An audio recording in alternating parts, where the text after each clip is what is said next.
ቆይ ግን መቼ ነው አቅፈኝ የምተኛው? ሳገባሽ ነው እንዴ? አቅፈኝ ለመተኛት እስክታገባኝ ድረስ ልጠብቅ ነው? አቅፎ መተኛት ብቻ እኮ ነው፣ ሌላ ምንም አናደርግ። አልበላሽም ምን አመጣው አለች አህያ። ቆይ ግን የምንጋባ ይመስላል?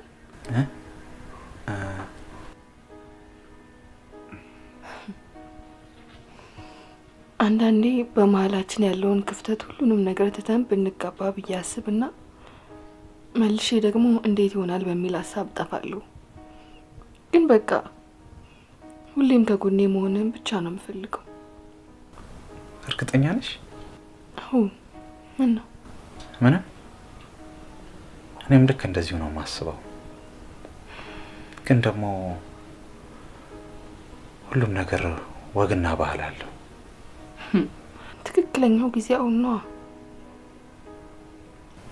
እኔ ሽማግሌ ልኬ በክብር ልወስድሽ ነው የምፈልገው። ይሄን ደግሞ ለማድረግ አባትሽ ፈቃደኛ መሆን አለባቸው። ቆይ ግን አባዬ ፈቃደኛ ምን ይመስላል?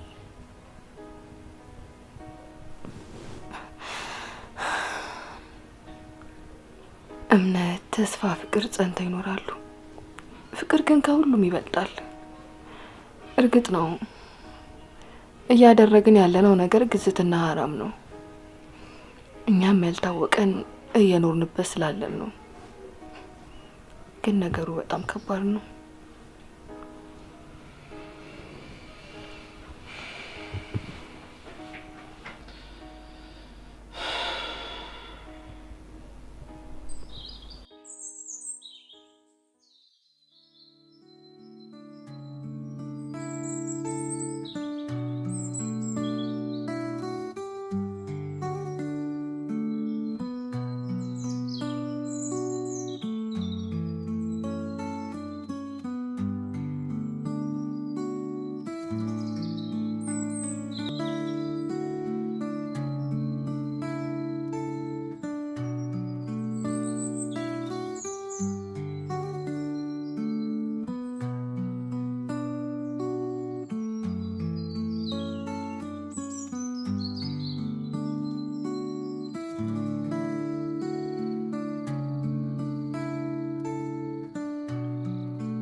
ደህና አይደለም እንዴ ልጅ? ላማክርሽ ብለህ ካስቀመጥከኝ እኮ ቆየሁ። ምንም ነገር አልተነገርከኝ። ግራ ገብቶኝ እኮ ነው። ምንድን ነው? ፍቅር ያዘኝ። ይሄማ ደስ የሚል ነገር ነው። ለምን ትጨነቃለህ?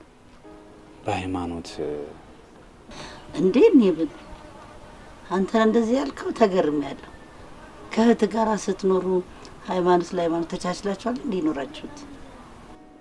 እሱማ አዎ፣ ግን እሷ ሚስቴ ነው የምትሆነው። አባቷ ምናልባት ፈቃደኛ ላይሆኑ ይችላሉ። ብቻ ሌላም በእርግጥ ያሳሰበ ልክ ነው። ለአባቷም ቢሆን ግን እሷም በሃይማኖቷ እኔም በሃይማኖቴ መኖር እንችላለን፣ አይጠበንም ቤት ያትላችሁ። እንደዚህ ቀላል ነው?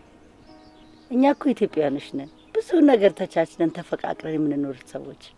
ይሄማ ያሳስበህ። ይሄ ደግሞ ፍቅር ነው። ምን ችግር አለ?